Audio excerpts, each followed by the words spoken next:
Yo, yo, yo, yo, what's up, everyone? I'm glad to be back on the Stabs and Four podcast.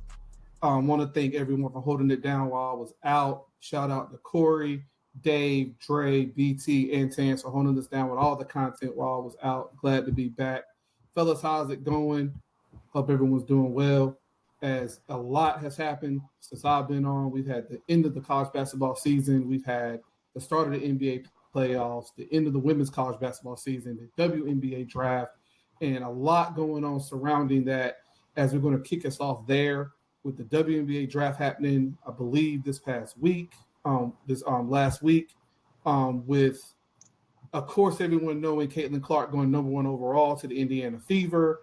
There was a lot of conversation, always comes up around this time every year about the discrepancy between WNBA salaries and NBA salaries and why is that so and why the females aren't paid like the males. And there's a lot of discourse that happens, with that conversation. We've also saw a really awkward and weird interview portion when they were introducing the Indiana Fever just the other day with Caitlin Clark and one of the reporters. So I just want to get the guys' thoughts. I know Dave and BT and Dre have been heavily covering our women's college basketball all throughout this year, attending games and such on behalf of Savs and Four. So I want to kind of get the guys' thoughts on this whole. We have this conversation pretty much every so often. It usually happens around this time of year, especially now with Caitlin Clark being such a polarizing, athlete within the women's sports world, especially on the basketball end. Do you think this conversation is going to continue, going forward for years to come? Do you think it's ever going to start to swing where the salaries do tend to get an uptick with her coming into the league and being such a superstar that always commands? I know she already got a couple of people already got a shoe deal. There's just so much marketing around her. So, Dre, I'll start with you. You covered, women's basketball all the year along with Dave and BT. What are your thoughts on this whole salary argument in the back and forth discord online between people? Well, there's an argument now because people are just now paying attention to everything surrounding women's basketball from college going to the WNBA. So to a lot of people, since they've been following Caitlin Clark and they've released people the salary for her contract, they just surprised of how much of a gap it is between the females and the males league when it comes to professional basketball. But people have to realize, and I'm gonna take it back to all the way into the beginning. NBA players weren't getting paid $1 million salaries when the NBA first started. Games were being tape delayed, so you couldn't watch the game in live as it is right now. The WNBA is 27 years old. When it comes to all the other pro leagues, it's one of the youngest out there. If we're not including all the new startup leagues like arena football and all the other stuff. But point blank period, in order for these players to get paid more, in order for these players to stay stateside, don't have to force themselves to go play in Russia or any other different countries, you have to go to the games. You have to pay for those tickets. You have to pay for those jerseys. You guys pay for their sponsor with. It's pretty much simple supply and demand. You can cry about the pay salaries all you want, but the majority of the people who are crying about are the ones that don't even go to the games themselves.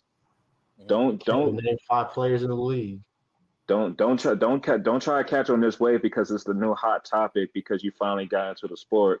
We appreciate y'all here, but instead of talking about it, be about it. Now, I know not every city has their own team, and some of you will have to travel in order to see a WNBA game. But most of these teams are in, tourist cities or cities that you will enjoy going to. There's a team in Dallas. There's a team in Vegas. There's a team in LA, Chicago, DC, Atlanta, New York. So there are times where you can even make a fun trip out of it. But if you want to really support the ladies, the talking is done with. Now that we have a polarizing player like Caitlin Clark to kind of give more views to the sport, now it's time to put your money where your mouth is. I myself been to at least 3 women's basketball games over the past 3 years. I know Dave been to some himself. So that's 5 games that I know off the top of my head. If you're complaining about the salary, but you haven't been to one in the past decade, maybe look in the mirror and help your own girls out if you want them to get that bag. I'm doing my part. Now it's time to do yours. Very well said, Dre. Very well said. Dave, again, like Dre said, you've been to WNBA games. You blogged for us from them. What are your thoughts on it? I know you're probably going to echo.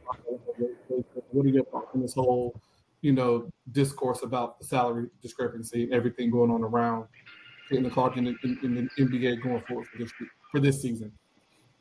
Nah, I think Dre said it best, man. If you like how you support the NBA is how you should support the WNBA if you want to see a change. Like buying the jerseys, going to the games, uh, buying the shoes, buying all the things that is involved with the sport. You have to show up. You have to actually watch the game on TV if you're not going to be able to go to the game. Like there has to be more support around it. And the interesting thing to me is that a lot of people say that, oh, the women's game is exciting or it's just getting exciting. Like the women's game has always been exciting. It's just that now that we have I guess multiple young stars in place and there's just more eyes and more attention on the game and social media and just the maybe just media in general, it has played a part in that and obviously players like Caitlin Clark and Angel Reese and Paige Beckers and young players like Juju Watkins in college now have played a big role in that. But women's basketball has always been exciting. I thought this trend was going to happen maybe 10 years ago, when we didn't have anything like this since when Maya Moore and Skylar Diggins were battling for 4 years. Yeah. UConn and Notre Dame, and then the battles between Tennessee and UConn throughout the late 90s and into the 2000s. So there's been a ton of women's players, a ton of elite women's basketball players that have came in, have set the trends, have had Hall of Fame careers, and it's great that now you're getting attention, but you have to actually watch. And in order for these TV deals to be better, in order for these games to be more on, I know they're already on ESPN and ABC, but in order for them to be to have bigger TV deals and bigger packages instead of being on Ion or whatever. Yeah. Some of these kind of low TV channels and are. They say what channel they on again? Ion. You know what comes on Ion? They stream firefighters and cop shows all throughout the week. It's reruns. It's reruns. It's reruns. Yeah, it's rerun. So, and then of course they have their ESPN games and sometimes their ABC games. But this is what we're talking about. Ain't no way in hell you're gonna see the Celtics versus the Lakers on Ion. You feel me? You're not. I mean, I know they have some games on NBA TV sometimes. Yeah. And that's another thing. The NBA puts a lot of support into the WNBA. If it wasn't for the NBA, it would have been big fun. Where would the WB right now? Where would the WB? Where overseas right now? Overseas. A lot of them would be overseas. As society needs to actually chip in and actually participate in the sport just like you would in the NBA. And in the WNBA, there's no alley oops or there's no I don't know, none of the theatrics that you get in the NBA. But it's high level basketball. The casuals, though. It's fun. It's fundamentals. It's high level basketball. And a lot of the time, if you're not into the fundamentals of basketball, if you're not into watching actual offense being put being spread out and being played, you're not going to be interested in it. So, but in order for the game to grow, you have to support it. You have to feed into it. It's like a plant. You have to keep watering it. You have to put it towards the sunlight. You have to give it attention. So I mean that's what you have to do in order to grow this sport. But it's gonna grow. And I think that the main thing is to capitalize on these matchups that has gotten so much viewership in college between Caitlin versus Angel Reese and uh, Angel, like, okay, Angel and Camilla on the same team now, but don't haven't maybe even don't those players play against the New York Liberty or the Las Vegas Aces, or Yes, yeah, just like gotta sell it. You just you gotta guys sell it. sell the matchups, and yeah, you got to just sell the matchups. But I'm sure they'll do that. But the game, you have to support. Society just has to support the league. Mm-hmm. And if you're not, then stop talking about it. Like, to be honest, Right. I'm not trying to sound mean or anything, but it's like every time it's a draft, this same conversation comes up, and it's like I'm tired of it because the same people who complain about it in April, when you ask what they're watching June, May, July, August, September, they be like, "Well, I'm just waiting for the NFL season." That's the problem. There's sports on, but if you going, you can't have it both ways. You can't complain and not put anything into it. Exactly. You feel me? Hey, So if you're not gonna do it, no, go for it. take for example the USA women's soccer team. They had a long battle of getting equal pay. But what happened is a big part of how that happened is that people supported the game. All these people that went to these like friendly exhibitions that supported the World Mhm. Cup when the World Cup was in Canada back in I think it was 2015 when they won one of the World Cups. A lot of Americans, a lot of people in North America supported the World Cup. They supported the game, and it's been growing ever since. And they've been able to have much more of a following in that sport, and they've been able to get a lot more of attraction into their own like major like women's soccer league in the Yeah, United I was just States. about to say that. Yeah. So like you have to support the game. You have to support the league. It's crazy. Exactly. This happens almost every generation. I don't know. Well, y'all probably do remember back when Diana Taurasi was coming into the league, and obviously we talked about Maya Moore and Skylar Diggins whenever they was coming into the league. It was the same thing. Same thing with Candace Parker. So it's like every generation we always revisit this conversation, but nobody wants to show the support as we keep talking about it and we keep saying it's hard for the WNBA to get off the ground like how they want to because they just can't get the support from fans. I've actually spoken to people and asked why you're talking about this. Why don't you support it? Oh, I don't like the game. The game is boring. I'd rather see dunks. I'd rather see this. So what's the point of talking about this? And the point that I echo, if that's your preference, that is fine. I'm not saying you're wrong in thinking like that. It's just you can't complain about it and then follow up by saying that. Can I go next after Corey? Go The ahead, perfect T. perfect comparison. I'm gonna go on. Go ahead, Corey. I'm sorry. Yeah, no, the perfect comparison to it is like whenever people they're watching these shows and then certain shows get canceled or whatever, and then oh my god, this show was good, da da da da da. A lot of people wasn't supporting it, so you can't get upset about it when it comes to these things. They're not generating the views, they're not getting the the viewership once again, and they're not getting the fans. Nobody's really talking about it. No one's tuning in. No one's streaming these shows. None of this stuff is looking good for them. I'm gonna get into it a little bit later. We may do it in another show. I have a lot of different ideas of what could garner the WNBA the ability to start getting fanship and everything, but obviously it still does need to have fans. You still need the support of people, and even if they do these things and people don't support it, it's just going to look bad at them whenever their TV deal comes around, whenever their CBA come around, and other things of that sort. Excuse me. Go ahead, T. Do I have the floor? Yes, sir. Yeah. Of course. Yes, sir. All right. So, sorry, I didn't mean to cut you off earlier today, but here's the thing about sports economics. Your core diehard fans do not drive revenue. The basketball purists like us who actually watch the games do not drive the revenue. In order to have your sport grow, you need casuals. We've had great players. It's unfortunate that for whatever reason, people aren't attracted to them as far as casuals. The game itself is going to be hard to attract the casuals because when you watch a men's game, let's be honest, y'all, men are bigger, men are faster, men are stronger, they can jump higher. You have the slam dunks. Why is the NBA so popular? People watch more highlights than they actually watch a full game, but that's what draws people in, those highlight plays. For the first time, probably in the history of the W, we have a player coming in that attracts casuals for whatever reason. You can make an argument because she's white. For whatever reason, we want to throw it out there.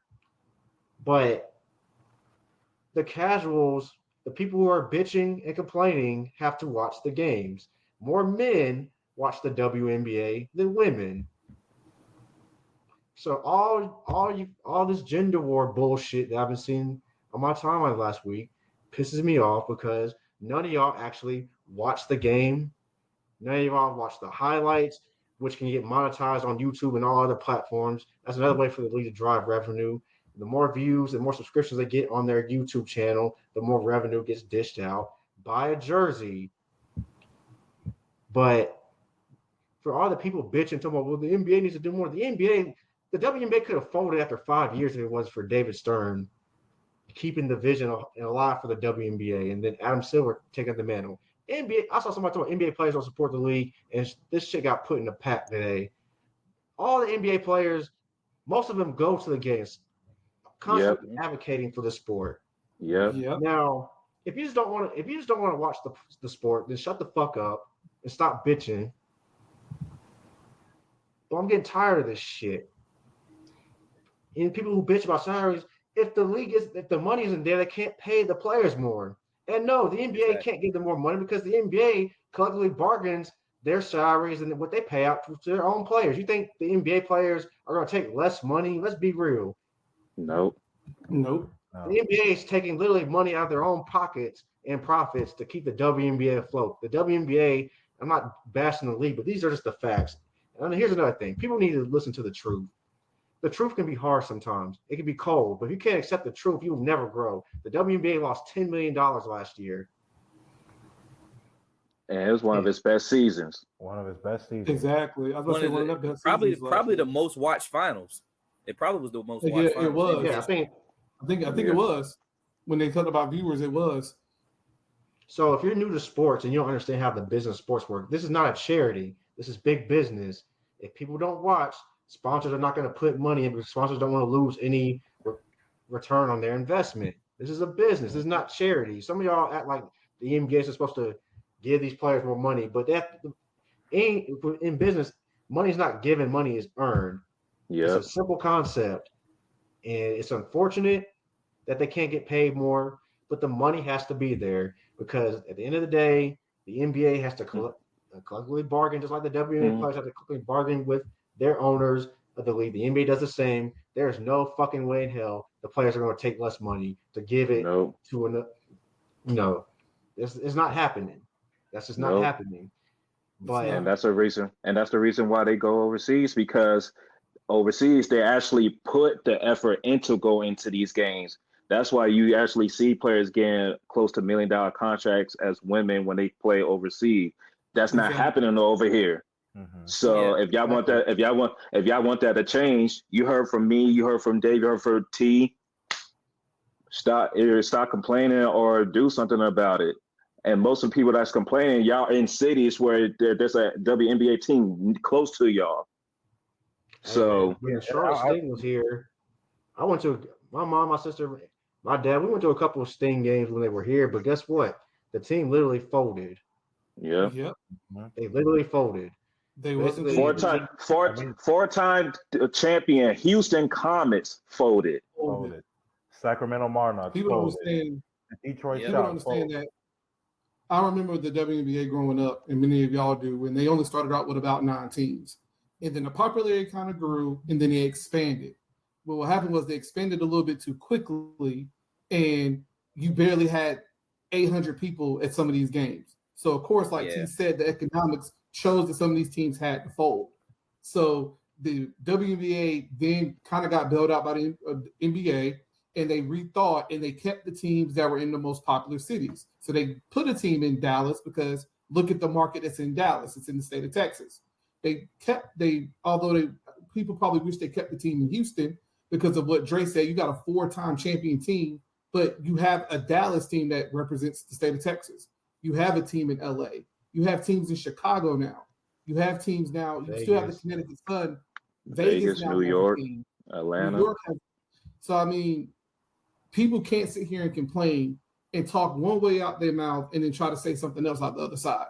It's not going to work. Exactly. BT, what are your thoughts? About this. You covered the women's game along with Dave and Dre. What are your thoughts on this conversation? I mean, I ain't gonna belabor the point, man. Y'all pretty much said it all. Hopefully, Caitlin Clark can generate more revenue because she is a hot name, hot topic. I seen the Fever 26 of their 30 games is on TV, national TV this year. They only had about 1 or 2 games on national TV last year, so that's a start. I'm pretty sure the casual fans going to watch her play. All her games is going to be. I'm pretty sure the Fever is going to have some sold out games this year, especially when they go against the Liberty and the Aces and teams of that nature. So hopefully, the new stars can definitely boost up the revenue and boost up the viewership. Yeah. With the Angel Reese's, Carmela Cadosa, Caitlin Clark and all them. So, and the last thing I'm going to say on this topic is for all the players hating on Caitlin Clark, shine, buzz, wherever you want to call it, I just need y'all to think logically real quick. Bigger picture. If the Fever have 36 out of 40 games on national TV, do you realize that means that you're going to be able to see the other teams play more than you usually are, which means there's going to be exposure coming to all the other teams too. Because at this point, I don't care how good Caitlin Clark is going to be. What I do care is I know if I turn the TV on, more than likely the Fever is going to be on national TV. That means there's more games for the Aces, more games for the Storm, more games for the Sparks, Mystics, Atlanta, Chicago, whatever. So all these other players, they're going to get exposure too. So instead of trying to dim her light, how about you actually prop her up like Don Staley did and actually accept her into the fold and keep her pushing? Being mad about people offering more money in a different WNBA league, look, it is what it is. Caitlin Clark is the hottest thing right now. The market dictates that she should get $5 million to play 3-on-3 basketball. Nobody has garnered that much attention. So instead of trying to ride the coattail, it's okay. Just ride that joint. I got a few things, but I know we got to move on. But like Dre was saying, I'm pretty sure like when LeBron came into the league, people hated on that. When Magic Johnson came into the league, they hated on that. I don't understand why, but it is what it is. Like players in the WNBA, and during their off season, they're either doing broadcasting, they're assistant coaching or coaching somewhere, or they're playing overseas, or they're doing something because the salary is so low. And even the WNBA, like we talked about the TV package. Like ABC, ESPN, Ion, they're even streaming games on Facebook and Twitter to try to get more attention to the league. So it's not for a lack of trying, but people got like I've been saying, support the league. Gotta support. At the end of the day, you gotta support. It is what it is.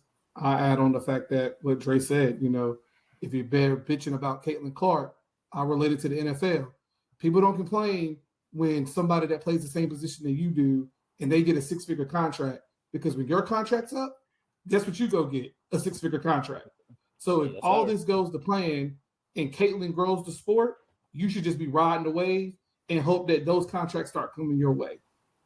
But we said our piece on it. We're going to continue to support. I know Dave, Dre and Dave might try to get out to a Mixes game, especially maybe that Fever game. Hell yeah, we got his girl. We got his girl on the team. You know I'm gonna check that out. I'm gonna check her out. Yeah. Nah, that Fever Mystics game, them tickets like $300, bro. Already. It's like In a 200 section. I took my mom to the Fever game, Mystics Fever game for her birthday. I'm 2 seats behind the Mystics bench for 200 for both our joints. One ticket is 300 now. If you're talking about cashing in right now, man. I'm gonna be honest though. I do hope people actually buy those tickets though. I really do, because it's going to help them and I really help their hope you. revenue as well. It does. Hell yeah, I'm tired of Mrs. playing in the ghetto, man. Get them fuck. We need to get back to Verizon, fam. No, for sure. But as we Bring back the switch Sting. over to exactly, I'll definitely co-sign that. Bring back the Sting for sure. As we look forward to switching over to the NBA, we have started now. The regular season is ended. We have started the play-in tournament. We saw games on Tuesday and Wednesday as well. With Tuesday night, the Los Angeles Lakers took down the New Orleans Pelicans 110-106 in New Orleans for the 7-8 game as the Lakers move on as the 7th seed to play the defending champions Denver Nuggets as a 2 seed.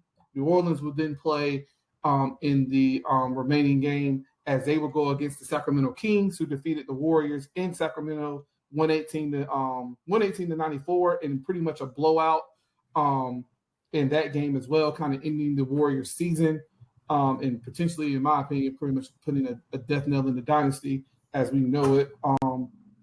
And so New Orleans and Sacramento will battle it out in the Western Conference for that last playoff spot. Yesterday, we saw Philly eke out a win against Miami. Jimmy Butler did go down with an injury. Joel Embiid came back, looked sort of kind of like his normal self, still trying to get into basketball shape. They beat the Heat. They beat the Heat 105-104 for them to get 7th place and go against the New York Knicks, who are the 2 seed in the East. And in the nightcap, we saw the Atlanta Hawks lose to the Chicago Bulls in Chicago, 131-116, knocking out the Atlanta Hawks. And Chicago will play the Miami Heat.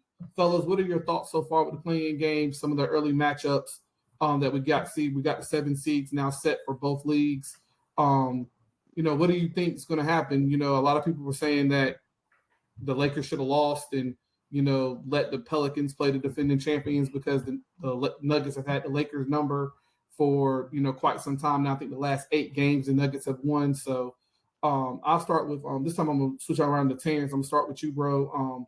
What are your thoughts on what you saw in the 2 sets of playing games, the 4 games we saw so far? What are your initial thoughts on the winners and losers? Well, before I get started, my bad, y'all. I had a shitty afternoon trying to even get on this pod, so that's why I came in a little hot. But I think You get it, it's bro. unfortunate that had some injuries. I think if Zion Williamson didn't get hurt, I think New Orleans would have found a way to beat the Lakers, and then the Lakers would have been in a one-game scenario with Sacramento. Sacramento's undermanned. Sacramento's owned the Lakers the last few years, and it would have been very interesting to see how the Lakers would have played in a one-game scenario. Second biggest takeaway from the play-in, Joel Embiid is not healthy. He might be 65, 70%. Since he's been back from injury, he hasn't even dunked the basketball yet. Not one dunk. I think. Oh, wow. That goes to show you that he's not right. And the fact of the matter is, even when he's not right, he still gives you 20 and 12, and some games he's even in the 30s and 15 at 67%. So if he can get better, because he got injured again, one of the last games of the season, if he can actually get into a rhythm, I think Philadelphia can beat the Knicks. And then, Milwaukee's suspect. Giannis has a calf injury, which could be an Achilles injury if he's not careful. Similar to what happened to Kevin Durant in 2019. Or Indiana, who plays no defense, and they'll have no answer for Embiid, even for Embiid. The Sixers have a path to the conference finals. It might not be the way they thought they would, being a 7 seed, but there is a path for them to get to the conference finals. Some of the other matchups I'm really excited about: Phoenix versus Minnesota. I think it's going to be a hell of a matchup. Dallas versus the Clippers. What's going on with Kawhi? There's rumblings that Kawhi might not play game 1. This is the best team that Luka's had. Luka's been to a conference finals before. This is the best team he's had. And if you're Dallas, there's also that path back to the conference finals. You beat the Clippers, especially with Kawhi hobbled, and then you get either OKC or possibly Sacramento. I don't know if New Orleans is going to win that game tomorrow night, but either way, I think Oklahoma City gets by. But if you're Dallas, that matchup's pretty favorable, especially when the game slows down, a half court game versus a young team. So Dallas is a team that can get to the conference finals as well. Yeah, I think that's pretty much it. I mean, Boston, fortunately, Jimmy Butler got injured, so I mean, I think Chicago's going to beat Miami in the last playing game, get the 8 seed. Shout out my boy Kobe White, NC Hooper, but Boston. I mean, if you can't get back to the finals and win the finals with this path, I mean, Embiid injured, Giannis injured, Julius Randle injured, Orlando, young, experienced team you probably see in the second round. Cleveland's dysfunctional. Indiana Jimmy doesn't play a lot Butler's of defense. injured. Yeah, Jimmy Butler's injured. That could have been an interesting first round matchup for Boston. You know, Trey they Young got some not even in the demons. playoffs. Yeah. Yeah, like if you can't get it done now with this path, I'm not talking about getting to a final. I'm talking about winning a title because they're gonna have a cakewalk unless they see Philadelphia in the conference finals. If Embiid can somehow get to maybe 75, 80%, but you know, wear and tear in these games, we don't know how his body's gonna react, especially the further along they go. So this is a cakewalk for Boston to get to the finals. I mean, who they're gonna play, I don't know. It'll be very interesting out west, but Boston, this is it, man. This is it. You can't get it done this year. I don't want to hear no excuses. I don't want to hear nothing about Tatum being top 5 or whatever. I don't want to hear it, man. I agree. We're gonna jump to Dave. Dave, what was your reactions and thoughts about these first couple of playing games and some of the outcomes and storylines heading into the playoffs? Yeah, so that Lakers Pelicans game, the Lakers were up about 17-18, I think, in the third, and then Zion, like even without Brandon Ingram was benched like most of the fourth quarter. CJ McCollum, I'm gonna talk about him in a minute, but he was having a terrible game. Like it was really Hold on, why we gotta wait? Why we gotta wait? Fuck CJ, lame ass nigga. Nah, fuck that. Fuck wait. I gave you your time last week. Now we're gonna talk. Now I'm taking my time back. First of all, fuck that lame ass nigga CJ. Fuck that lame ass nigga CJ. This shouldn't have been playing. They shouldn't be playing. They should have been playing. Now we got Zion hurt. Now we got Jimmy Butler hurt. All because we have to play these extra games, meaningless game. For God's sake, the Bulls are 10 games under the damn Sixers. The Hawks are 8 games under the damn. Who the hell they was playing? The Heat. Why are we playing? Why are two teams under 500 playing for playoff basketball when every team from 1 through 8 have over 500 records? Why are we playing meaningful games on the 7 and 8 seed in the West when everything was already locked up? Sorry, Steph, your team sucked this year. You don't deserve to be in the playoffs. Kings, you had the 6th seed, you had the 5th seed, you tripped it off towards the end. So I'm sorry, you don't deserve to be in the playoff. Zion Williamson lost all that weight. He beat all those allegations just to get down there, and then he got hurt after having an amazing game. And not only did he have an amazing game, the shit don't even count because playing games, none of that shit goes to your accolade stats. So that 40 game was pretty much a waste. Now, so not only did you get injured, now you might not even play in the damn playoffs because of the injury. Same with Jimmy Butler. So Adam Silver, as much rave you thought this playing was really working for you, what did it cost you? You finally got your matchup with Bron Zion, and the man's hurt. And now he's not even going to be able to enjoy these playoffs. Jimmy Butler's hurt. So now you can't even sell the story of the Heat trying to upset the Celtics again. This is all on you. All because of these meaningless games. We already gave you the fucking play-in. Why we gotta do the play-in season tournament and this play-in shit? Pick one and be done with this bullshit, Silver. And fuck you, lame ass CJ. You did all this shit to try to prop your team up, and now your ass is still going to go home. This is why Katie told you not to worry about shit at the top, because you always been a bottom ass nigga, worthless ass motherfucker. Cool. Player 2 motherfucker. Lame ass nigga. Not even player 2. Not even player 2. It's very unfortunate that Zion got hurt. He was having in his postseason debut, having a game of his life, 40 and 11, to get hurt like that. It's very unfortunate. Even him, Jose Alvarado on 2 bum ankles, they was leading that comeback. I'm with T. I think the Pelicans would have won that game if Zion didn't get hurt. But y'all think CBA CJ. Y'all think that CBA stand for collective bargaining agreement? It stands for completely bogus and atrocious because that's exactly what he was on Tuesday night. That's exactly what he was. And Sacramento's most likely going to win this Friday. Sacramento's most likely going to win. I mean, I know that they got Malik Monk and Kevin Huerter. They're both out for the season. But, I mean, they got the leader in double-double, Sabonis. They got De'Aaron Fox, who's a dog. Like they got the two best players that are going to be on the court. I'm not sure what Brandon Ingram's going to look like. I'm not sure where they're at with him. What time he's going to get on Friday. So it's just really unfortunate, regarding that game.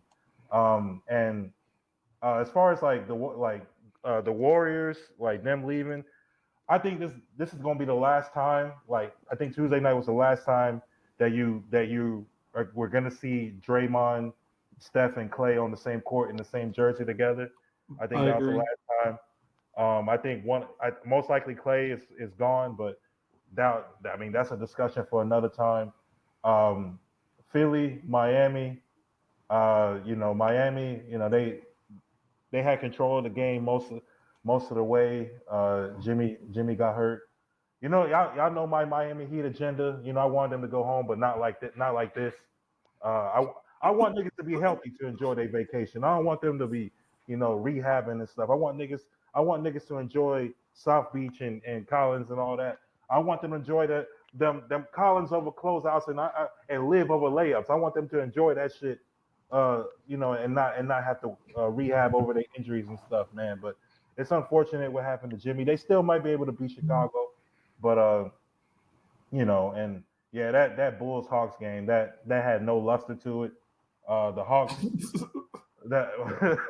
both teams under 500.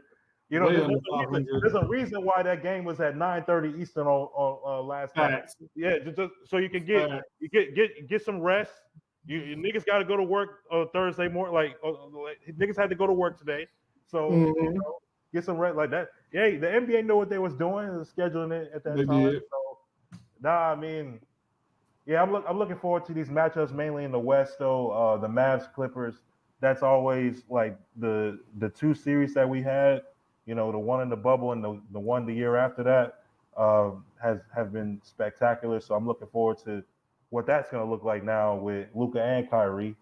And hopefully, I know Kawhi was dealing with some injuries like towards the end of the season. So hopefully he's available. But yeah, I'm looking forward to that. And yeah, as far as the East, Boston, this is all on you. I mean, the Knicks are not fully healthy. Sixers are not fully healthy. Miami's not. Who else? The Bucks are not. Orlando is too young. Cleveland is too soft. The Pacers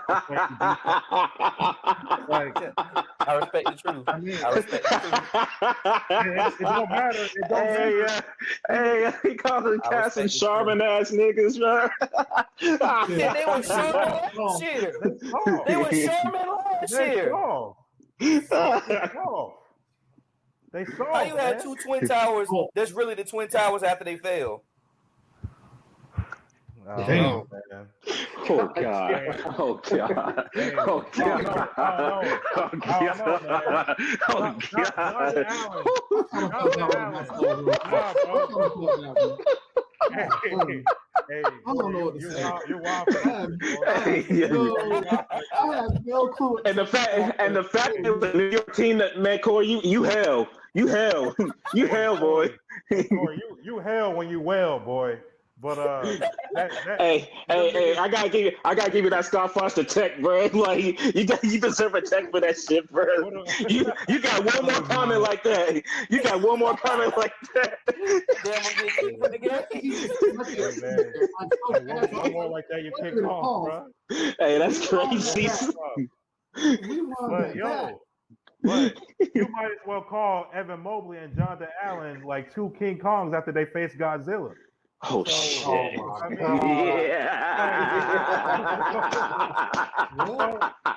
mean, but the anti-San Antonio Spurs. They the anti-Tim Duncan and David Robinson. Damn. Soft. Gazelle get called the beats, dog. I never forget all those people that say Carl was gonna do work to my boy. I ain't forget y'all. Y'all was silent after that movie come out, and y'all silent still now. I ain't see the movie yet, but y'all still silent for a reason. I think I know why. I'ma tune in, but y'all still quiet right now. That's all I gotta say about that. That nigga was I copping, ain't seen the movie please. either, but I have a crazy feeling. I'm like, bro, I got a crazy That nigga feeling. copping, please. Call guy run to Godzilla to save him every single time, dog. Exactly. Now. I mean, King of what? King of the jungle, my ass. all I know is that at the end of the day, we talked about it earlier this year when we did our NBA preview, and we said it. If it ain't two teams in the Eastern Conference Finals that's both wearing green, something went wrong. And we kind of know what's went wrong with one of them. We're not gonna say his name, but he is a fraud. And I just have a feeling that they're not gonna make it. Something's gonna go wrong. Giannis is already hobbled. You better than me. I put names to everything. I ain't no anonymous source. Doc Rivers, you been some shit as a coach this year. My bad. If you didn't want to say it, I was going to say it for you. I ain't scared of none of these people. Doc Rivers, come see me on this pod. Stephen A. Smith, come see me on this pod. I don't give a fuck who you are. If you want to talk, if you got anything to say about what we say about y'all, come on this pod, talk to us in our face. We right here. Doc, you know where to find us. Doc out you on gravel rivers with a harsh voice in the huddle, trying to build this team. You got these defensive concepts that a middle school team wouldn't run. I mean, it's getting to the point where forget everything that you did in the past. Forget that you led the Magic to the playoffs. Forget that you won the title with all those great teams you had in LA. At this point in time, what is your resume at this point? Because it's looking like you got a fluke title on your resume and a whole bunch of bullshit otherwise. So I still hold pat to the fact that both of them have got to show up and get to the Eastern Conference Finals, because if not, well, if Boston doesn't win the title, they definitely got to show up to court, because I'm going to have a lot to say about their asses if they don't win the title. I don't know. The If East the Coast got a Bucks lot don't of. win the Conference Finals, we already know what it is at that point. We already know what it is. Prepare your lungs, man. Have that lung detox ready, because there's gonna be a lot of smoking going on in the East. Because there's gonna be a lot let's of. be honest, bro. Let's be honest, bro. Even if Giannis comes back, the style of play that the Pacers play, they play so fast on a guy with a bad calf muscle. That ain't gonna work. And Chris Middleton already compromised. So that's two. So that's two. Yeah. They look around and be like, "Am I back in Portland?" Like, wait a minute, I did not come. No, they ain't worried about his new boo getting a DUI. Hey, yeah.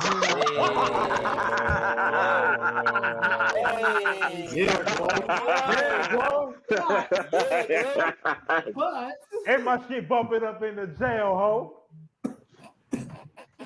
Dang, I swear to you, if you didn't hit this layup, if you fade on this layup, oh my god. Got your ex-wife supposed to do a track laughing with at her. Gorilla, bro. This is what we doing, bro. Wow. Dang, you supposed to do a track with her. And then do I miss Portland Dame already. Portland Dame was again sucking shit like this, man. That man came to Milwaukee and all hell broke loose. It's sad. It's sad, man. Exactly. I'm gonna blame Glenn Rivers for that too. Hey, man. No. They might as well. They should have a CMG chain by now. That's what I'm saying. They should have a CMG chain right now. They should be with Moneybag, ESTG, Glow. You know what's crazy? Doc Rivers was a consultant and an analyst, and yet people still want to listen to this man after he came in and got a worse record than Adrian Griffin. Where the fuck do you do this at? Where the fuck do you do this? Rivers, bro. You doing drop? Don't get me started. Don't get me started. Hey, nah, man. This man got defensive schemes from NBA Live 01 on the PlayStation 1. Get the fuck out of here, man. I tell you what, I don't give a damn about none of these teams in the East except for Embiid, bro. That's all. That's what Philly is our only hope. Yeah. I mean, it's like I've been saying. The East is going to be a trick off. We're going to see who's going to trick off more than the other team, because the only healthy teams are the Celtics, the Cavs, and the Pacers, and the Magic. Yeah. The other four have major injuries to star players. Some of them not even playing. So if you telling me that if Boston don't come out of this, I know T said the whole thing doing all of this damn winning. because here's the problem. Here's the problem. You pay Porzingis after trading for him. Yep. You just extended Drew. JB just got his contract last off season. 300 mil. Jason Keep Tatum. spitting. I Where's know my you're going. bag Keep at? spitting. Somebody got to come off something. Somebody got to Jason, come off something. Where's my Jason bag looking at? around like, wait a minute. Where's Where's my my bag? In 300 LA. million at? Is in LA. Thank you. It's Thank you. LA. It's across the country. It's across the country. This man can Where's show up my to his bag Lakers. He gonna show up to sign his Lakers contract in a Kobe jersey. Watch. Deuce looking at it. Bro. Dude's gonna come in with a Dude's gonna come in with a black Mamba Kobe jersey Uncle Kobe on came to and the talked first to me in the to the press dream. conference. He gonna have Deuce saying that shit. Watch this. Watch this shit. Y'all know how he used Deuce as propaganda. Uncle Kobe Deuce came to me in a dream. Deuce looking at his daddy like, where's the money, daddy? Where's the money? Where's the money? See, that's Jason Tatum's problem. Kobe was locked in. Kobe, you bringing your child to prep up your MVP. Kobe would drop 50 on your damn child if it meant for him to get an MVP. Exactly. That nigga is different. Facts. Oh man. Talking about being different, I want to bring BT in the conversation. His boy LeBron got the Lakers at the 2 seed. Do you give the Lakers a chance against the Nuggets? I know they've had their struggles against the Joker and Murray in the past. They've lost the last 8. Do you give them a puncher's chance with the team they have this year that's a little younger? They've had this year to kind of grow, although LeBron's a bit older. Do you give your boy LeBron and the Lakers a chance against the Nuggets in this first round matchup? I mean, anything can happen, man. But as a basketball fan, not a Bron fan, like, nah, bro. Like, a lot of stuff has to happen for the Lakers to beat the Nuggets, man. First of all, they can't have a point guard average 3 points a game, shoot 13% from the 3-point line. Like, he would be the key to the Lakers winning this matchup if they was going to win. Like, they need D'Angelo Russell to average at least 16, 17 points. You know what I'm saying? Because last year he got completely, I don't know where his head was at. You know what I'm saying? Nigga was just off his game last year in the playoffs. He got benched in game 4. You know what I'm saying? He re-signed him. So hopefully he can, show up this series. The Joker is just a bad matchup for them. They have nobody for Joker, bro. Like, 80 he too skinny for the Joker. The Joker, what, 300 pounds? 280, something Damn. like that. Yeah. He 300. He 300, man. But by the time after training camp, man, he 300. Man. Yeah. Like, I mean, if you double him, he can pass. If you don't double him, he can score at will. So it's like, pick your poison. He gonna beat you either way. Him and Gordon got this little play where he just throw the ball up and Gordon does it. You know what I'm saying? You think it's a floater, but it's really an alley. Yeah. Going to Gordon. So that play is pretty much unstoppable. I give him a puncher's chance. Do I think they're gonna win? No. As a Bron fan, do I want them to win? Yes. But I mean, I think it can go 6 at the most. You know what I'm saying? I think it can go 6 at the most. I was just about to ask, are you predicting the gentleman's sweep, or are you thinking they'll get to 6? Nah, I think it'll go to 6. But they have to come out 1-1 in Denver. And then I ain't even mentioned the altitude in Denver. Yeah. Like, that's different. It's different. You know what Yeah. I'm saying? So Bron already pushing 40. You got this man running up and down the court in Denver. Exactly. You know what I'm saying? So that's yeah. Hey, but BT, that point that you made about D'Angelo Russell, let's remind the folks about his plus minus in one of the games in that series last year. That minus 54, whatever it was, bro. God damn. It was terrible. I remember that. You can't be doing that shit, bro. If the Lakers want to have a chance to win this series. No. Bitch ass nigga. My other X factor is Hey yo. I mean, we ain't forgot about you bitch ass nigga. He did though. We ain't forgot, bro. He did though. He did some whole shit, bro. But yeah, my other X factor is Gabe Vincent. If he can finally be healthy, he brings a different element to the Lakers team in the backcourt. He can play yesterday was the other day his first game? No, he played on Sunday. He played the last part and he played last week. Yeah. Okay. Oh, yeah. I was like, I remember them saying last night, Wednesday night or Tuesday night, he had played a few games towards the end of the regular season. But all right.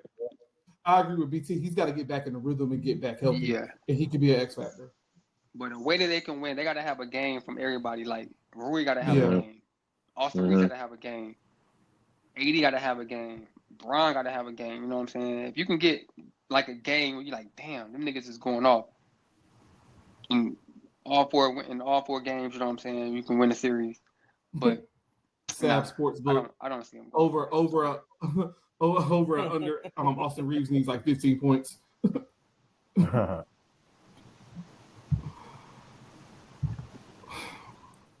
I want to take the moment real quick. Go ahead. Let me get the mic real quick. I want to talk to one person. This person's not even in the playoffs right now. I want to talk to him. No, there's nothing wrong. You see, I got my nice voice on.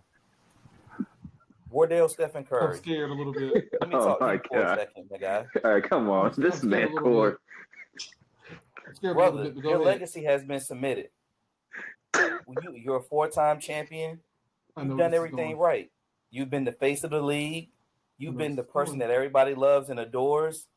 People love your wife sometimes. People love your kids.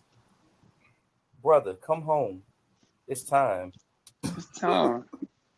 Is it time for it? Is it time for it? You got one teammate right now who his mindset is only on his dog and sometimes thinking about shooting threes. And then you have another teammate who wants to start post-career as being a WWE superstar. Brother, come home. Facts. Fix what we have that's going on here. Your brother is already here. Your father's calling the games. Imagine this, Steph. You walk into Spectrum Center. You see your dad to your right calling the games. You see your brother to your left. And you guys can think that you're back home in the backyard playing games. And the mom will be in the stands with a white man.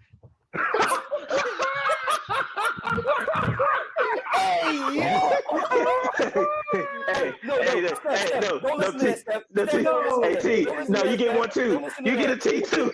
You get a tech too, dog. You get a tech too, bro.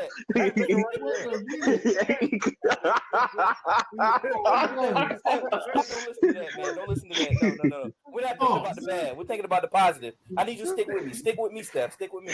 Don't listen to nothing else. Just see this vision. Yo, I think you said something at one point in time about playing with Paul George. If you did, we got Paul George over here. It may not be the actual Paul George, but it's the person who called Paul George his GOAT. Man, fuck that. He could do that at Rico Hines, bro. Hey, stop. Brother, the point is, come home. Come home. We miss you here. We appreciate you here. You could do a lot for us. You could fix a lot of wrongs. You could fix the injustices that has been done to the Charlotte Hornets by Adam Silver. And look, brother, you can get rid of all of the crime in Charlotte. But that's what makes y'all the Hornets, man. Y'all need the crime. You can fix it. That's your identity. About half the team got a rap sheet. We rebranded. Lee. Brother, the rebrand is on. We just need you. Man, look, man, you can't be having Curry be our goddamn Tebow for basketball and shit, man. We ain't, but come on, bro. Like, we not having that shit, man. The Florida Gators for the 2006. Man, just put all, Bible study, bro. Just Yes, put all your Bible stock study. in. Put all the stock in Trigger Man Miller, bro. Trigger Man Miller is the key, dog. He can bring their I brother mean, the closer to vision God. of seeing Steph. Oh God. I mean, there's a Way lot above of the Bible study, bro. hey, there's a lot of ways you could get the guy, Corey. Which one are you talking about? Oh my God. Stop it. Oh my God. Stop it. Hey, talk about the game, bro. Talk about the game, bro. Oh my God. Hey, what's the Scott Foster clip of him teeing people up, bro? Exactly. I take that. I take that. I take that. Oh. Damn. Nasty. Damn. Oh God. Yeah, technicals all Corey, over the place. I hope that speech worked for you, bro. I hope that speech worked for you. Hey, yo, Hey, we're gonna pull this clip back up whenever this man he come home. When he come When he home. signs. 2027. Bring Steph home. 2027. This man got this like the election. Hey, yeah. You can see a Charlotte billboard up. Shit, let me get the bread. I'll put that bitch up. Bring Steph home, man. Free that man. Your coach don't even like coaching no more. I'm just gonna keep it hot with you. Man, Steve Kerr a buster, bro. I mean, the Straight question up is, the buster. fact of the matter is, what happens with the Warriors now? I mean, people have kind of learned come home. how to defend them. You know, what does the rest of the team do? I mean, we pretty much seen, I feel like, just like Dave said, the last of Draymond, Clay, Steph trio on the court at the same time. Where does Clay go? Where's his market value like? Like, where does he go from here after He can an get a over? Orlando got the Brinch truck ready for him right now. Yeah. Yeah, He Orlando can get a makes sense. Orlando Actually. got it makes a lot of sense. He's gonna go to like a like that French playoff team that's gonna help with like some 3-point shooting, give them that kind of vet presence or whatever he want to do. He going It works because Clay want to be by the water. So, I mean, Yeah. Orlando wouldn't be a bad shot. I think Terrence, you said Philly, right? No. I definitely don't No. see that shit hell working. no. No. Hell What was no. the Not other with thing Nick you Nurse said? coaching. New York Knicks. Yeah. Oh, That's hell intriguing. no. Tibbs? Yeah. Tibbs run Tibbs him not into the gonna let that ground. man get off the he's not gonna let that man get off the court. That man that averaged 42 minutes the entire season if he played for Tibbs. Because but on a serious note, here's why though. Because Nick Nurse is about to make Jalen Brunson's life a living hell, Yep. yeah. True. Mm-hmm. and having that spacing on the floor will help Brunson out. Against a team and a coach like Nick Nurse, especially if they have like a fully healthy squad as well. But I mean, just Philadelphia. No, I think Philadelphia is going to try to make a run for Paul George. Worst case, they get a guy like Malik Yeah. Monk. I Free could agents, they definitely can see get a guy like him or Paul George. I'm trying to think of some other teams that could use Clay Thompson's services. I mean, Minnesota, they need more shooting. Yeah. Yeah. I know they have cap space, but just from a basketball standpoint, they need more shooters on the OKC. floor. Okay, I was about to say OKC. Yeah, I That don't wouldn't be know. bad. but I mean, you have to Who's the give two guard up now, some OKC? young pieces. AT. Well, AT. no. Gordon Hayward's contract's expiring. You could just bring in Clay to replace him as a veteran. True. But question, because I don't know what their contracts are looking like. Because you brought up Minnesota, is it possible to get Cat out of there or Rudy out of there and trade that with Clay? Can they do that? It'll have to be a sign and trade, though. Yeah, it gotta be. Yeah, Yeah, it had to be a sign trade. but As far as the if numbers, it's I don't know the numbers and how they would match up. I'm sure you have to throw in some draft picks or a couple of course. to match salaries, but I mean, that But could. does- I mean, that would fill But a does need Minnesota for both want teams, to do actually. that? Does Minnesota I want don't to know do if they that? want The to way keep that this Cat, team is though. the way that this team is constructed and put together, it's almost like they are trying to beat the Nuggets. They're the only team that probably would have a realistic chance of actually beating them. I agree with That's Corey true. on that And one. I think Dallas could give Denver some help with Yeah. Stafford and now dude from Duke, Lively. Lively, Oh, yeah. yeah. Lively. Yeah. But Corey, you're right though. Minnesota has the body. You throwing Nas Reed in there as well with Gobert. Oh yeah, Exactly. you're true. You're right. So you don't want to give up. You don't want to give up an asset for that. That's true. But Because Especially if you if you look get Clay straight up. Okay. Yeah, because if you're looking at it like with Cat in that situation as well too, because Cat likes to play outside for the most part. Joker likes to play outside. You Yeah. get Aaron Gordon that wants to be down in the middle. You got Rudy that likes to be down in the middle, and then you can actually throw a Nas Reed down there. It's like they match up well with them.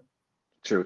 And then you have True. your perimeter guard who can slash, who can shoot, who can do everything, Mhm. and he wants to be a two-way guard. So it works. They match up perfect for them. That's why it's going to be kind of Denver see them in the second round. I don't know though, because of for some reason Phoenix just matches up well versus the that's true. Timberwolves. So that's why I said Yeah. earlier that's going to be exciting. Yeah. Because Phoenix is Yeah. beating them Yeah. like 3 out of the 4 times they played. So Phoenix is as much as this is all about matchups and styles because as much as Minnesota is built to compete versus a team like Denver, Mm-hmm. Phoenix plays a completely different style of basketball, and it's Yep. a terrible matchup because Gobert and Cat are going to be put in pick and roll hell, and when you switch off on Booker or KD or Beal or hell even Grayson Allen who's been effective this year, that's a bad matchup for them. Yeah. Yeah, and I think, and this is one of the times where I just don't think Phoenix defense will be that much of a liability because we know about Ant-Man, Cat still coming off injury, but outside of those two, I don't know if I'm missing anybody else in the Wolves, but I can't see anybody else that's like legit. Maybe Nas Reed legit, like they're gonna go for 20 any night type score on the Wolves. Where Phoenix, they got 3 players that can go for 30 altogether. Like I seen it Yeah. live. Like if the Wizards actually made it a close thing, all 3 of them could have got 30 points with ease. So that's what they're dealing with That's a good over there. point. And for some Besides- reason, Phoenix has beaten Denver twice in Denver this year. So for some Right. reason, I don't know if it's their But it's like it's like you say matches because remember how we talked about how the Clippers pretty much constructed their team to beat the Lakers, but they struggle against teams like the Mavericks. They struggle against teams like Denver in that Yeah. conference finals. Phoenix is kind of that same way. Like after they played Denver last year in the second round, they kind of constructed a team that they say we saw some things that we could have done and we had these pieces in place against Denver. So that's what they kind of did. It's just when they did that, you can see why they lost to OKC like 3 times, or they lost to the Lakers 3 times, or whatever. But when it comes to Denver, when it comes to Minnesota, it's like, oh yeah, like they probably feel confident that they can, yeah. Yeah, like he got a point. Like Phoenix beat Denver twice in their season series, 2-1, and both the times they won was in Denver. But then Phoenix struggled with Minnesota, and then Minnesota actually split with Denver and won a game in Denver, and I think actually won both their games in Denver, but then lost both their games at home versus the Nuggets. So, I mean, Ant-Man almost beat Denver by his damn self one game in Minnesota. Yeah. Exactly. Crazy. So it is kind of an interesting thing of like teams loading up for certain teams, but then having that slight weakness against other teams. And, that's what makes the playoffs so unpredictable from a standpoint of who's going to go off what game. Because you always have that one random game where somebody that you don't expect might go off for like 30 and help a team win a game or steal a game. And I think that's what's going to kind of have to happen for Minnesota because, like Dre said, you got Cat coming off an injury. You got everybody knows about Ant-Man now. Who's going to be that third guy? Who's going to be that? Is it Nas Reed? Is it somebody else that we haven't mentioned that is going to step up? Yeah. And if there's a game Yeah, where because we know if the game is close, Rudy most likely is going to be sitting down. Exactly. So that's your best defensive player sitting down because he's a liability. He can't do no perimeter shot. He's trash in pick and roll. Has no perimeter game. So right there. So if Cat, I don't know if Cat's starting the series or not, but if they get into that situation, that highly favors the Phoenix Suns. Exactly. Highly favored. Yep, because at the end of the day, game's about a bucket, and Phoenix has 3 guys who can get their own bucket in the half court. And that's they what got makes Phoenix a guys in very the back that dangerous do the team. dirty work. Exactly. I know we still got some games going on tomorrow night. With the last two playing games to see who gets those last 8 Man, spots. one of these Man, one of these teams will get. This will be a sacrificial lamb to the Celtics, man. It really is. Like that game. I think the Bulls. Chicago might win a game. I think the Bulls can give Boston 6 games though. All right, I believe- let's hear this. Without Let's hear Jimmy. this. Without No, Jimmy. the Bulls. No, the Bulls. He said the Bulls. The Bulls. yeah. I want to hear this. But that's the thing. I don't trust Boston to come out the gates and play and sweep a team like the Bulls out right out the gate. I feel like they'll struggle. Yep. Especially if when the series goes to Chicago, I feel like they'll drop one game, and I feel They will. So I don't know. I think Chicago could even surprise them in game 1 or game 2. So that's why I'm like, it could probably go 6. It shouldn't go 6. I feel like it will. Boston ain't got that killer instinct. I remember 2 years ago the Hawks gave him a little run, bro. I remember that. Yeah. Hawks gave him 6 games. It's gonna be a sweep. It's gonna be a sweep. Look who Chicago's coach is.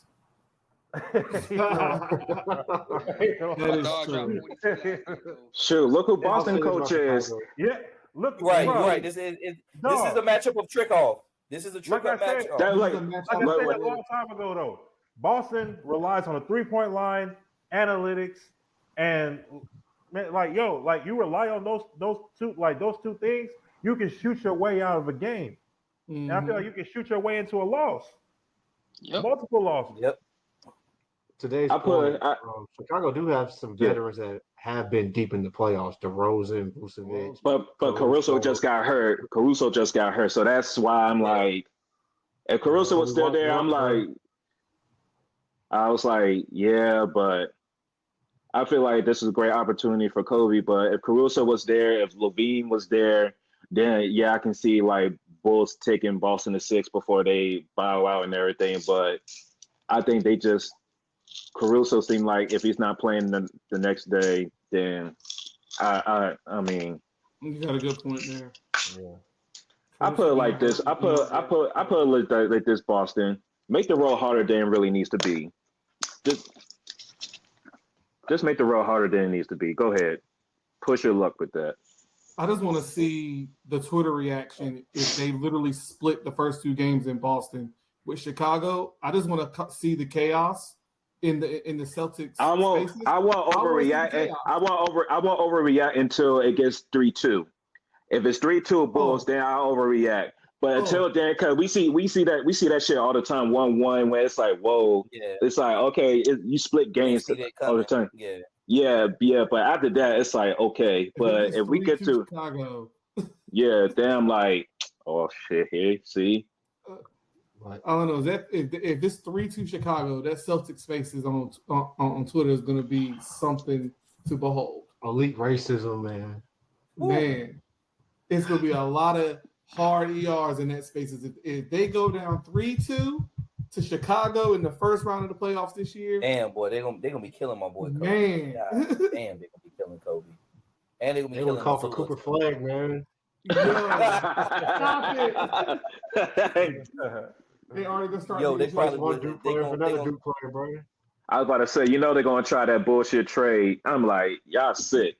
They're gonna trade for the number overall pick just to get Cooper Flag. And then 5 years they're going to trade JB and some picks for Luka, and I'll be sick. It's going to be oh god, it's going to be the most revenge from hell ever. Revenge from hell, but no. Man, these scenarios y'all talking about are super filthy. Yo, it's gonna be tiki torches at the game in Boston. Stop it. Nah, Boston. At least Boston gets some real shit, bro. They ain't UVA, man. Hey, no, Boston about their racist. Boston about their racism, man. I don't think they want Luka no more. Luka was out there doing Ramadan with Kyrie. Nah, I think they good on that. They good on that. Oh my goodness, man. Is that another text? Is that another Hotep text? Luka, bro. Oh my god. Hey man, Dre, like you said, bro, imagine getting cooked by Sunday Funday hookah merchant, bro. I told you, bro. It's nasty. Yo. And guess who plays on Sunday? Oh man. Yeah. Watermelon mint flavor, bro. Take the over on Luke. Hey, 7-4 BR betting. Take the over on Luca on Sunday. I don't care what it is. Take the over. Sav Sportsbook, take the over on Luca. Whatever the points are, let's take the That's over. fucking Nah, great. speaking of Wayne matchups, That's the parlay. I think Sacramento could give Oklahoma City some hell. Just one-off experience, too. You know, SGA had a great season, but De'Aaron Fox in his own right. And then you bring in Sabonis, who has experience as well. And then coach like Mike Brown. I know that Monk and Herter are out, but Keegan Murray's been balling lately.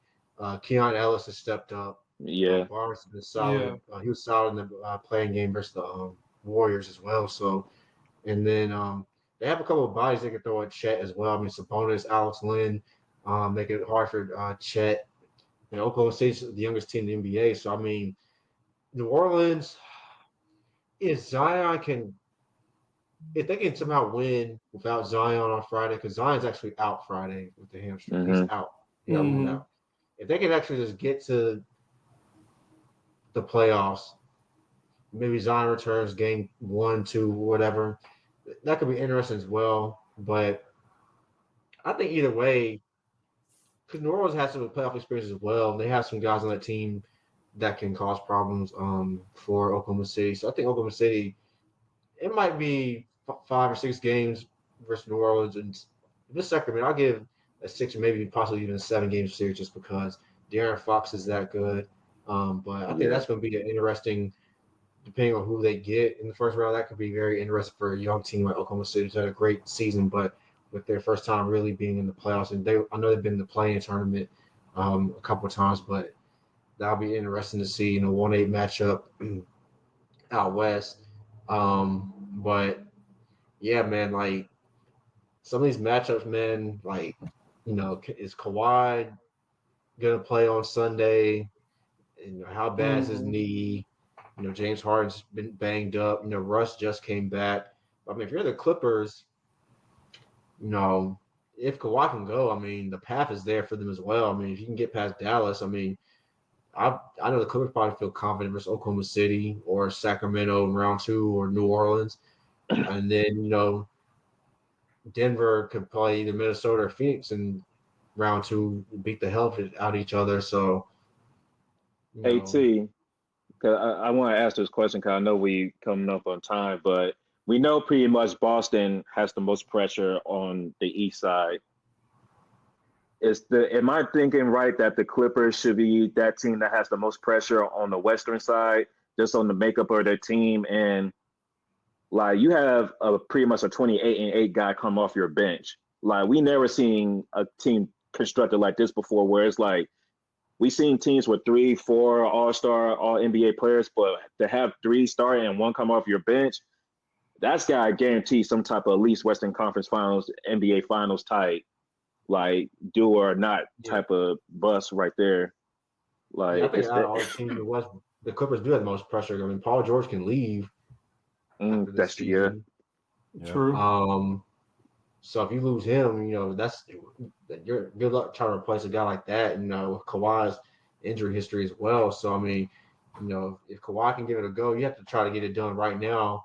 And you know, like you said, the roster makeup of this team. I mean, Kawhi's getting up there in age. James Harden's getting older. Russ is getting older. You know, these guys don't have much longer left either. Than some of their other pieces. You don't know how long they're going to be around just because of contracts and salary cap and things like that. So I mean, yeah, I think the Clippers do have all the teams out west that are under the most pressure. I think the Clippers are under the most pressure, and then you could say you make an argument for Denver just because they're the champs. I mean, they already won a championship. You know, the Lakers always have pressure just because of LeBron and the franchise that they play for. But definitely the Clippers, in my opinion, are under the most pressure out west to at least get to a conference finals and possibly NBA finals. Yeah, I agree with that. You But also got to think that they're trying to open up that new arena, and yeah, you got to have stars to fill those seats of that new arena. If you flop this year or something happens, and like we've all kind of maybe predicted, if Paul George walks and goes somewhere else, and then you Kawhi being injury prone and getting older, you got to figure out a way to replace that production and star value going into a new arena. So, you man, also that's got gonna be sick. They had Paul George in them new jerseys just for the way to see that man walk away. Oh boy, that's gonna be nasty. Damn. Yep. Damn. Well, not my problem. I know we're on the clock, but let's go series by series, just get predictions real quick, and then we'll move I on was to just our about to do last that. topic. So, oh, my bad, bro. Go ahead, do your thing, bro. Oh no, you read my mind. I was about to say real quick, rapid fire. Who y'all think go win these series? I'm just gonna give one to one person. Give me your thoughts real quick, and give me a series record and a winner. So Dave, I'm gonna give you your soft Cleveland Cavaliers versus Orlando. Who you think is coming out of that one? I got Orlando in 6. I think after 2 games it's 1-1. I think Orlando wins both games at home.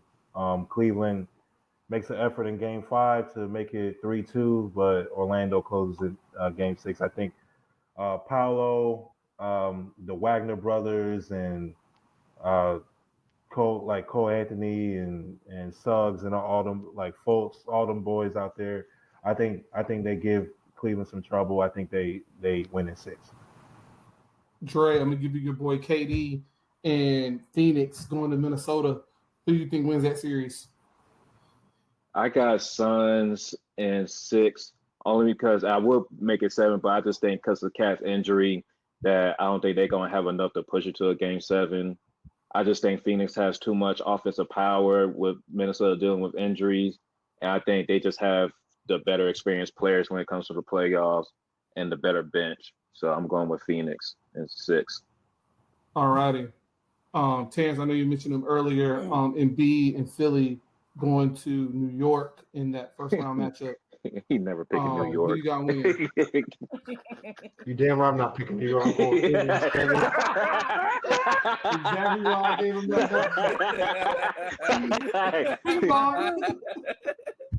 As much as Embiid, but in all seriousness, as much as Embiid is banged up, this is where Tyrese Maxey has to come in and earn that supermax contract because Embiid injured, because Embiid 65 still can give you 20 or whatever. But the Knicks are going to try to get very physical.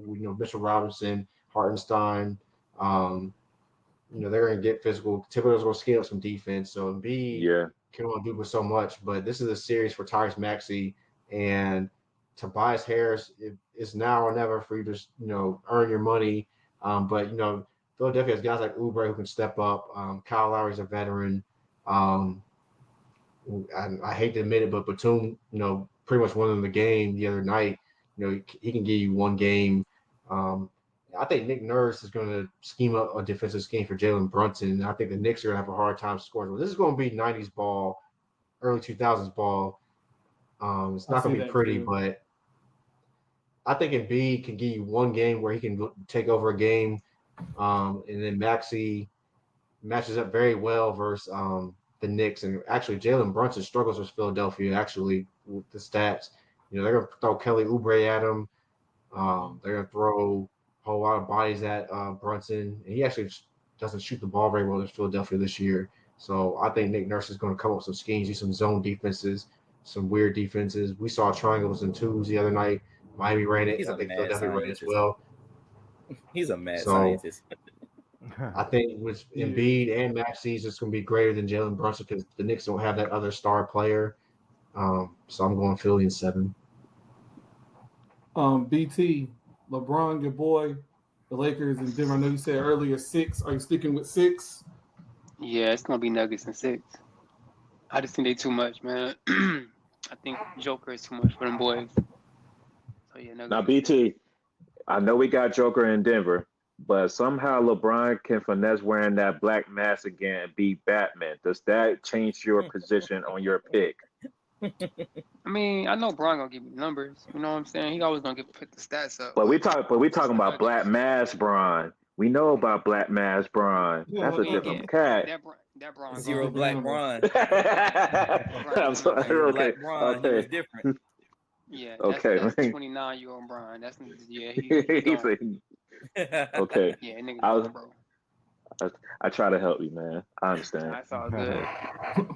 Corey, fraud Rivers in the Bucks. Oh my God. I knew, man. Bro, you ain't shit. I want the truth. That's why I'm asking these questions. I'm asking the hard questions. I see why they call you the GM, because your picks is going crazy right now. Hey, Brian Cassidy, that's all I got to say. Shit. Honestly, I want to say it's going to be matchups, and it's crazy because I was literally just looking at 520 podcast, and Jeff Teague was talking about how he feels like the Bucks are going to blow past the Pacers. He said they're going to blow them out. Honestly, I don't see that at all. It depends on how these first couple games without Giannis going to go. Because we already know that Milwaukee is pretty much a liability when it comes to defense. And even though the Pacers don't have any defense at all, they do have offense that loves to run. They're going to be up and down, up and down. So it really just depends on how the game is going to go. Brad, why you do this shit to me? You know why he did this shit, man. Make the damn pick, man. Hey, yo, Dave. We know what you want to do, bro. Make the pick, bro. Do I want to go on an agenda or do I want to have a real basketball?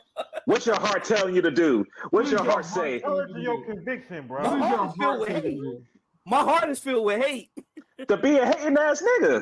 Hey, just fucking do it, nigga. Hey, Pacers in 7. Pacers in 7. Y'all wanted this shit. Y'all knew I was gonna say this shit. I'll show that. Just because I try to be a good sportscaster. Goblin ass nigga, man. Like, oh, should I be good or oh man, I'm thinking like make the day, man. Come on, man. Hey, come on, man. Let that agenda prevail, man. Looking at the match like, oh, should I put, yeah, come on, bro. Hallie, I need you to show out, Hallie. I mean, I'm really not. I'm going to take this one because there's really much to talk about. I mean, Boston should sweep that series no matter who they fucking play. I say they should. They probably pick won't. Boston. I don't get the Boston pick, bro. Exactly. Because I'm trying to get it over with because we're at time. So I'm trying to get that Why shit over do you with. do OKC? I mean, personally, in my personal opinion, OKC versus if I feel like they're going to play the Kings, and that to me is a very interesting matchup from the standpoint of you got two young point guards in Fox and SGA, who, if you think about it, the roles are kind of reversed because last year you had the great run with the Kings and they got to the playoffs and they were a high seed and everybody was on their train. And now you got kind of the OKC in that same position. So it's going to be interesting to see kind of the matchups that are going to present themselves. I'm leaning towards probably OKC coming out just off the fact that that crowd in OKC, in my opinion, I think can carry that young team through. But I think it's going to be a tight series. I think it could go 7. I think you're going to see some involved. I think they're just going to come short because not having Malik Monk, not having Herter is going to hurt the Kings, not having that extra scoring punch that they normally would have on their team. So I'm going to take OKC in. I think probably. OKC. You still got OKC if it's the Pelicans. Yeah, I would. I think OKC coming out that first round regardless. I think they're coming out that first round regardless. I would say this. This is what changes everything. I would say this, and this is like because y'all remember, like before we even started the season, I picked OKC as my my Game Pass team. So I've been watching a lot of them. They love playing together, and you know how it is when a team plays loose and they actually like playing together, and they have that camaraderie. It's hard to stop that. They're gelling perfectly. So it actually is hard to stop that. Like, but they could also be like Memphis and fade out early because they like playing with each other too. But you already know. Yeah, they ain't got no bitch ass nigga on their team though. I don't see no bitch ass nigga on the Thunder. Shout out to BT. They like, yeah, bitch ass nigga. I heard that too. I caught that. Dre, I'll give you the last one, and anybody can chime in on this one. We got Kyrie and Luka going into LA to face, kind of a hobbled Clippers team. My favorite You know, series. I feel like a lot of scoring is going to happen in the series. So, It's going. What are your thoughts, Jerry? Okay. Let's go around the So, room. Who got it? okay. I got this joint real quick. So, Luka lost to the Clippers in the playoffs twice. He's gone 0-2, but he's had great numbers against this team. But he never kind of had the supporting cast like he has now. He has Ramadan Kyrie, who can turn into Hotep Kyrie. Hell, he might fuse into Hotep Ramadan Kyrie for all I know. We got Snuff from USA Kyrie, so he's probably pissed off about that too. Then you got, and fun fact, every time Wizards goes to a Dallas Mavs team, for some reason that team makes a run. So I think I'm gonna take the Mavs this time in 7 because when you want to build a legacy, at some point you just gotta beat the team that's kind of like been in your way. Yeah. So like I'm gonna go with the Mavs in 7. I'm gonna go with the Mavs in 7 on this joint. Fun day Sunday. Luka, he's gonna put on a show. He's gonna put on a show. I'm the same way. Mavs in 7. Dave, I you're in think agreement? when you get to game 7 in LA, I think Luka and Kyrie outplay Paul George, Kawhi, and James Harden.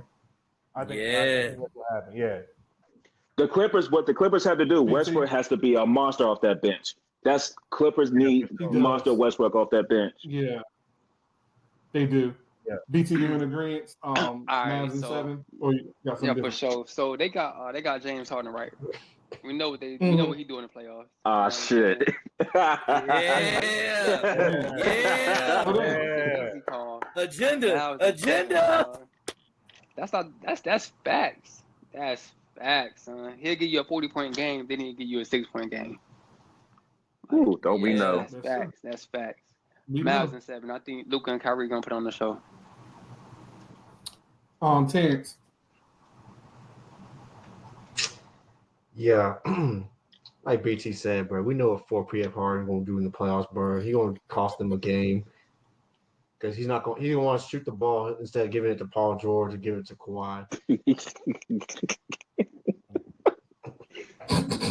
But really, like Dre said, they need to rely on Russ, his energy, and also Zubac's going to be an X factor as well. He's always an X factor for them. If he plays well, they're a completely different team. But on the flip side, Dallas has some guys that can counter that with Gafford and Derek Lively, PJ Washington. You still have Maxi Kleber. Tim Hardaway was playing at 6 Man of the Year level. Josh Green's been solid for them. Dante Exum's been solid for them as well. I mean, Dallas making it coming. Well-built roster, and I think it's Luka's time. And as much as we talk about the agenda, man, Luka had a hell of a year. I saw him play a few weeks ago. Dude can literally get to any spot on the floor he wants to. He's built for playoff basketball. And you throw that in with Kyrie, who can get buckets at the highest level in the playoffs. I'm taking Dallas in 7. It's going to be 7 games just because these teams are so familiar with each other and they have so many battles in the past. It's only right it goes 7, but I'm going with Luka and Kyrie to not only beat the Clippers, but I think Dallas is going to the Western Conference Finals as well. Woo! Yeah, I can see that. Agenda has been made. Okay. Woo, okay. Yep. So Mavs don't prove us wrong, man. Yeah, no, I 1000% agree. And my agenda that I'm gonna love is just to see the Mavericks actually send them boys up the street because they're gonna be home. All 4 of them are from LA, so sending them home with their families watching, that's gonna be nasty. But I love it. Damn, you turned into red. What happened to you, man?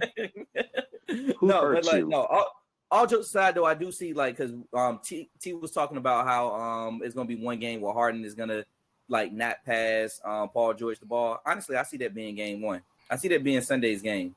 Harden is gonna be feeling it. First home game that he's at home, So he's going to start feeling it. He's going to want to go out. He's going to want to do this, do that, look good, da-da-da-da-da. Luka not going to go for that. Kyrie not going to go for that. And I also see Kyrie and Luka both putting up about 30 to 35. James Harden will show up games 1 through 4, games 5 through 7. There will be an APB out for him. Can't even say with little baby fell off the face of the earth, man. What happened to that boy? We got 2 people on milk cartons right now. It's sad out here. I agree. Just to wrap everything up, I'm taking Mavs in 7 as well. I just think that it's going to be interesting to see if times kind of get tough. Is Kawhi going to play? Is he going to sit out? How bad is the injury? You know, we kind of know Kawhi's kind of just a quirky dude. Hey, we're going to talk about this later, but look here, Kawhi. If you ain't good enough to play right now, sit your ass down because we got more important business in August. So that's what. Yeah. That's a good point. With the Olympics around the corner, it's going to be interesting to see how much Kawhi plays and kind of how he plays. And this might be that series where if he decides to kind of take his foot off the pedal, I think, and then, of course, everything what we said about Harden is true. You're going to get a 30-point masterclass performance in game 1. Game 2, he's allowed to have 8 turnovers, 8 points, and is a DNP the whole entire fourth quarter because he doesn't know what he's doing. So it's going to be games like that from Harden. I'm going to be agreeing with everybody. The X factors, Westbrook. If Westbrook comes out and puts on a show, you maybe see the Clippers may eke out this series, but I think with Luka and Kyrie, it's going to be too much firepower. And I think, you know, even with Paul George, I think the Mavs will get to some 7. Well, that is it. The fellas have made their picks, predictions, what we think is going to happen, some slander, some technicals we're giving out, but we are at the end. Thank everybody for riding with us. As long as y'all have, continue to support us. Follow us on all social media platforms, Instagram, Facebook, Twitter, wherever you get your podcast from to listen to us. Tune in and subscribe to the YouTube channel as well. We'll have more content coming up. We might have a special episode going out later on this week. As the weekend comes around, we do have a big fight coming up on Saturday night as Ryan Garcia takes on Devin Haney. I know that's getting real heated. So we might have a special episode. Quick, go ahead, T. To Ryan Garcia, bro, stay out the booger sugar, man. He been different. Don't know what's gotten to the man. Stay out that booger sugar, bro. But shit, we don't need to record an episode because Devin Haney gonna beat the brakes off that boy. Yeah, it's gonna be a masterclass, bro. Well, there you go, folks. There you go, folks. That's the boxing analysis. Yeah. We do the recap next week. We'll do the recap of the fight because that's your analysis right there. Yep. I kind of agree. I think Devin Haney is going to do a masterclass on Ryan Garcia. I'm sorry. Well, some of us are going to be watching it live, and we'll definitely give y'all a good recap of the fight. Again, we'll have more playoff reactions and analysis next week as we get into some of these first round games, first and second games of the series. We'll find out who the 8 seeds are after tomorrow night. And we'll just continue to rock with us. Thank you to everyone who has rocked with us this far on this journey. If there are no more left to be said, 7-4, we are out.